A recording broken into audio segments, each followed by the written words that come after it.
Hey guys, what's up? In today's video, we're talking about this. This, as you may know, is the RX Vega 64. Released in August 2017, this AMD flagship card could be yours for about $500 US. Now, sadly, the Vega's launch in 2017 was riddled with bugs and errors and price checks and bad reviews, generally not that great. When it released, it had a ton of issues, including terrible drivers, as is pretty common with AMD graphics cards. Its power consumption was, well, atrocious for the power that it provided, given that you could buy a 1080 Ti for a similar price that would consume much less power and perform better, and for $500 the performance wasn't spectacular to say the least. So this card was kind of shoved under the rug by a lot of reviewers, and really only AMD enthusiasts ended up buying the card and people who couldn't find Nvidia's cards at the time. Under normal circumstances, we're not going to count this atrocious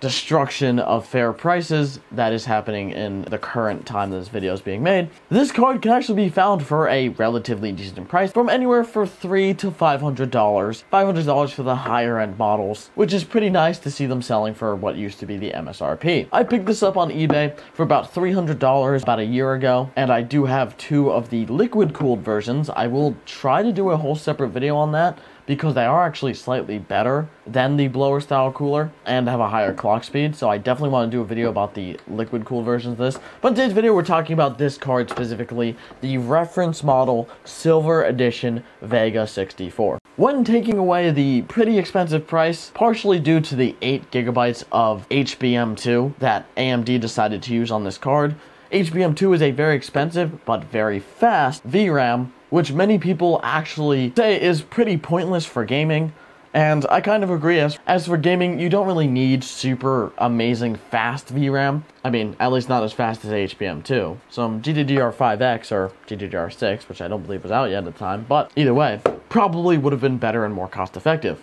But all that aside, I just want to see how this, in my opinion, amazing and beautiful card performs today. So I have a new suite of little benchmarks to go through, including some modern and some, well, less modern but still relatively modern games. So without further ado, let's get into the benchmarks. Starting with Star Wars Battlefront 2. Yes, a new addition to my benchmarking suite is a game I've actually been kind of enjoying recently.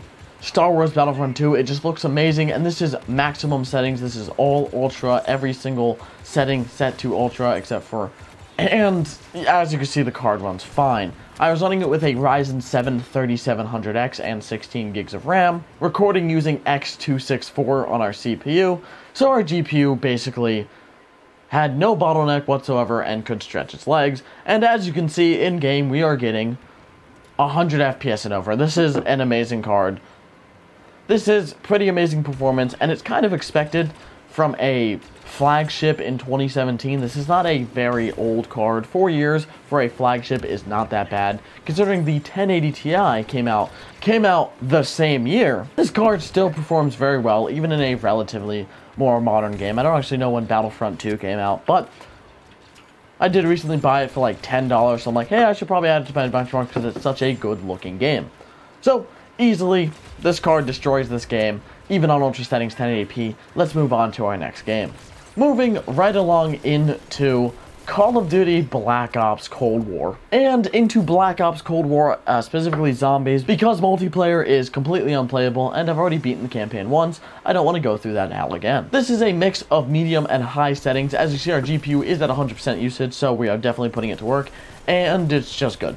The great frame times, great FPS. You can see our MSI Afterburner in the top left. This card destroys this really modern game. This is the most recent Call of Duty, and it's actually destroyed a lot of older CPUs and cards that I've tried to put it against, but the Vega 64 performs very well. I'm extremely impressed. Again, yeah, this card is only 4 years old and was a flagship, but given the reviews at the time, you would think this card was utterly terrible. Call of Duty Black Ops Cold War, I only played a couple rounds because I cannot take any more rounds of this absolute butchering of the Call of Duty zombies we know and love. So we're going to move on to the next game before I freak out. So moving on to Cyberpunk 2077. The most modern game that I currently own, because most modern games are utter garbage, including this one. As you can see, starting off on medium settings, we're getting 60 FPS. Medium setting Cyberpunk. Although this is entirely due to Cyberpunk's relatively fast optimizations that they've made for other cards besides brand new NVIDIA GPUs that are like 3080s and stuff. So, props to Cyberpunk's development team for actually getting this game optimized relatively quickly, although it probably shouldn't be released optimized, but I actually don't really care about the bugs or anything. I mostly care that the game itself is just generally bad. Like how when you kill somebody, the cops just teleport to you. End of story. That's it. But whatever. Turning our settings down to low will actually yield us over 80 FPS at most points. And again, for Cyberpunk and for a card this old, that's really impressive. True 1080p, no resolution scale or anything. This card just does great. So moving on to our next game, we are going to move on to Hitman 2. I would play Hitman 3, which is the new one, but it's on Epic Games, and I don't want to download malware onto my computer on purpose. So, Hitman 2 on Steam, which is basically the same as Hitman 3 anyway, it could just be DLC. This is maximum settings, which actually makes the game look really nice. Maximum settings, 1080p, everything on Ultra, simulation quality best, and the game looks great and plays amazing. Above 60 FPS at almost all points in the match, it is very easy to play, very easy to beat missions. This is just a good experience, especially on a game that, in my experience, has generally put cards to their test, and is also a great game for testing SLI and Crossfire, as it does support them with the DirectX 11 mode, although this card was tested in the DirectX 12 mode. So, Hitman 2, in conclusion, challenging game to run on maximum settings. Vega 64 handles it amazingly. And finally, I want to move on to our last game, which is actually Grand Theft Auto 5. I have this game on here, it's usually to test lower end cards because it's a quote-unquote modern game because it's still updating, despite being released in 2013. So it's good to test older cards on Seek, and they run GTA 5. Now, this card obviously is going to destroy the game. This is GTA 5 Ultra settings, 1080p, and yeah, it's just easy. The game looks great, still, and the card runs it fine. It actually didn't get too loud because it wasn't under too much actual, because I didn't actually struggle too much with this game. So, in conclusion, GTA 5, that was kind of the plan that it would run GTA 5. Just kind of wanted to play GTA and put it in my benchmark. So, that's really it. Hope you guys kind of enjoyed this video. What do you guys think of the Vega 64? I know it had a kind of terrible launch, much like the Radeon 7, which is now, of course, turning around and coming back again for Bitcoin miners. But I happen to love this card. I think this silver blower style cooler is just amazing and sexy, and I really love it, and that's why I did purchase this card after the fact.